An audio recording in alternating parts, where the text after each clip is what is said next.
Hello everyone. One of my students, Agnes, approached me for guidance with an online tailoring business idea. She has been working on the business idea of taking tailoring orders online for about 2 years now.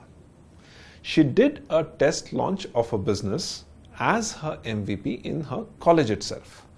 Luckily, it was an all-women's college, so she got a decent customer base. The MVP was a success. Still, Agnes was shying away from launching this business formally in her city.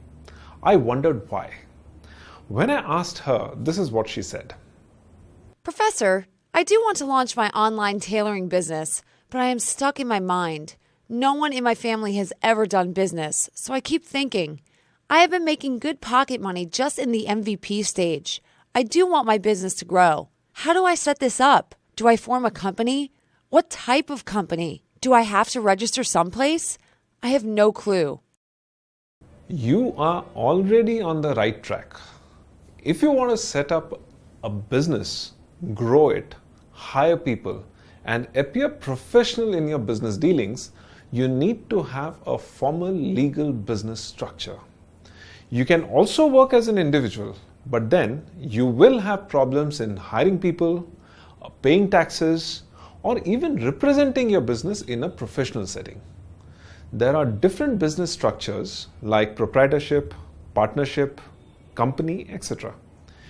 Each business structure is also a legal entity with its own advantages and disadvantages. I'll give you an example to understand this better. Peter, one of my students who was into amateur photography, entered a competition held by a reputed magazine. To his surprise, he won. Just for some fun, he created a FB page and advertised himself as a wedding photographer. When he worked with his first customer, he realized he had found his calling. To celebrate the success of his first project, he registered his business, called it Peter's Photography as a sole proprietorship.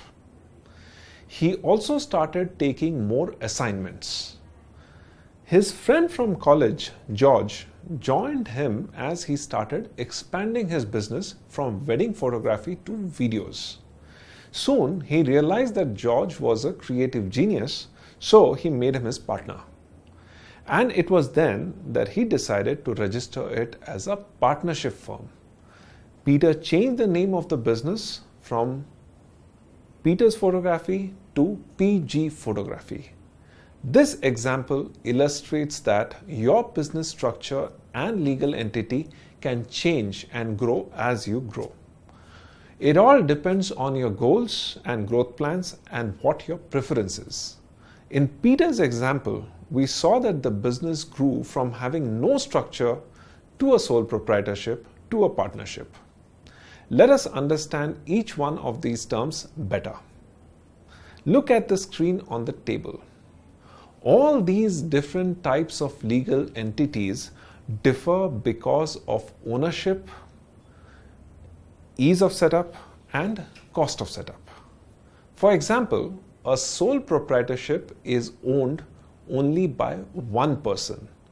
The owner and the business are treated as the same legal entity. Ease of setting up is maximum in this.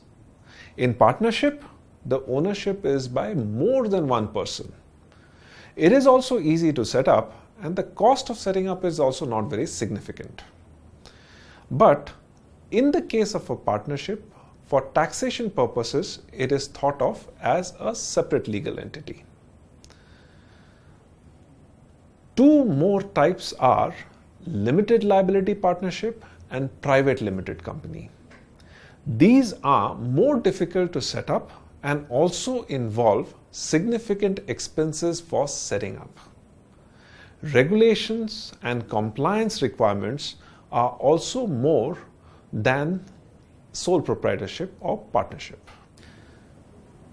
In the case of an LLP, the regulatory requirements, the compliances, the costs are going to be more than in the case of sole proprietorship and partnership. In the case of a private limited company, it is going to be even more than an LLP. There'll be a higher cost of setting up, there'll be a higher cost of compliances, and there will be much more of a structure in the case of a private limited company than the other forms that we have talked about.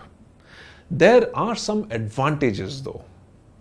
In an LLP and in a private limited company, there is no personal liability for the liabilities of the business.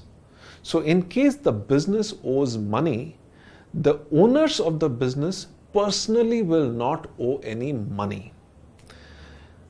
Also, in case of a business that is trying to grow, to expand a lot, LLP is a much better form to use.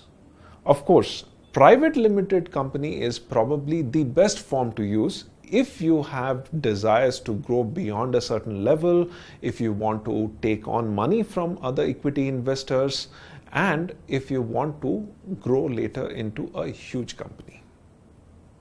For more details, refer to the student handout, different legal entities.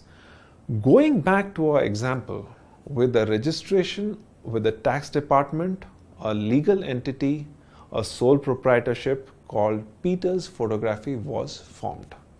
It has the power to enter into agreements and contracts with individuals, companies, and organizations. This legal entity will have rights and obligations as per the law of the land. So my advice to Agnes and all of you is to make informed choices. Depending on what you want to do and how you want to grow, you can start with a sole proprietorship or a partnership. You can even go for a private limited company if you are clear that you need to scale the business quickly and get investors. There is no one rule that fits all. You should talk to a lawyer before making the choice.